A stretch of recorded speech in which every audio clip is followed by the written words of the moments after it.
All right, let's get right into this one. What would you do if someone gave you an unlimited credit card and told you to protect $500,000 from a full-on military assault? Well, that's exactly what happened here, and we're going to break down how this insane challenge went down. And no, that is not an exaggeration. The challenge kicks off with this just unbelievable show of force. It sets a totally wild, high-stakes tone right from the very first second. And this is what's on the line. A truly life-changing amount of cash just sitting there. And it's all up to one guy, Blake, to protect it. Whatever cash is left after the chaos, it's all his. So the rules are pretty simple, but man, are they brutal. Blake gets a blank check to build whatever defenses he can dream up, but he's on the clock, and you better believe the attacks are only going to get crazier with each round. So let's break down this first phase. I mean, this is just an incredible test of strategy, creativity, and, well, guts. How do you even start to prepare for something like this?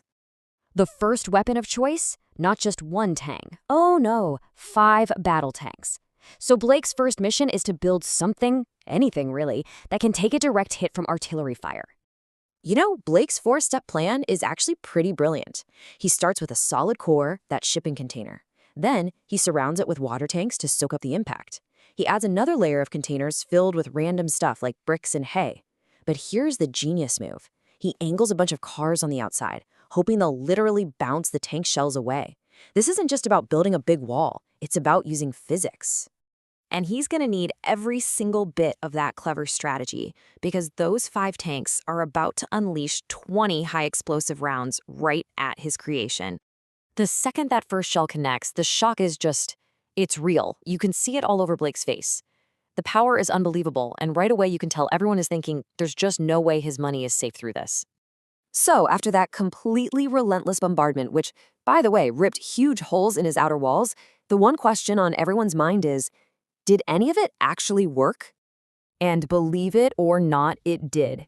His layered defense was a success. The money is totally fine, not a scratch on it. But there is absolutely no time to celebrate because the next attack is already rolling in.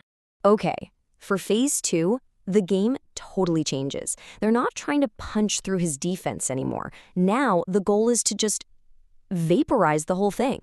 And the weapon for this round?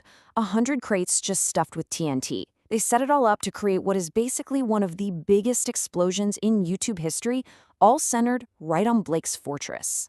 So Blake has to adapt his strategy for a completely new threat. This time, it's all about blast resistance. He smartly gets rid of anything flammable, pulls his containers into a tight, solid box, and just doubles down on thick outer walls to absorb that massive shockwave. But then, disaster. It's just human error.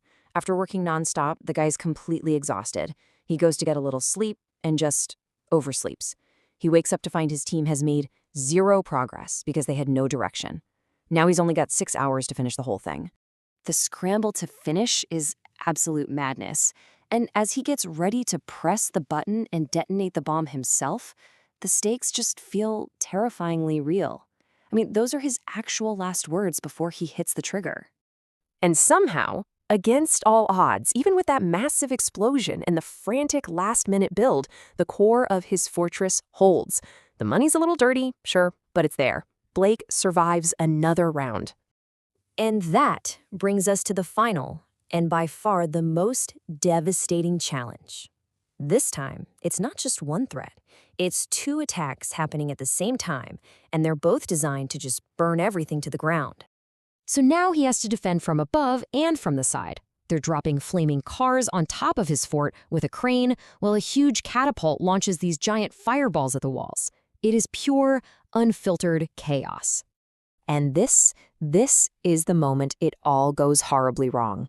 In his rush to prop up a shipping container to deflect the falling cars, Blake uses wooden logs. Mr. Beast's question says it all. You can just hear the disbelief. It was a catastrophic mistake. The very thing he built to protect against fire ended up being the perfect fuel for it. He didn't build a fortress. He accidentally built a giant furnace, trapping all that heat right on top of the money. So after the fire just rages for over an hour, it's finally time. Time to see what happened and to find out the final result of this whole crazy challenge.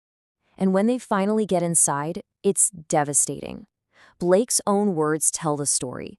The intense heat from the fire, fueled by his own wooden supports, completely incinerated the cash. It's all gone, a total loss. But then, just when you think it's over, there's a twist. Mr. Beast gives Blake one last choice.